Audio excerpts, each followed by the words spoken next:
ఈరోజు నిజంగా చాలా బ్యాడ్.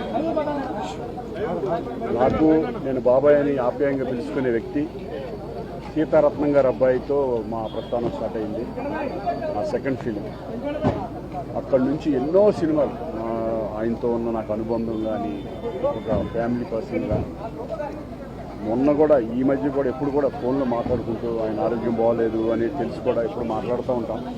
బాబాయ్ అని తాతయ్య తెచ్చిన వ్యక్తి ఈరోజు గొప్ప ఆర్టిస్టు లేరు అనేది నిజంగా జీర్ణించలేకపోతున్నాం.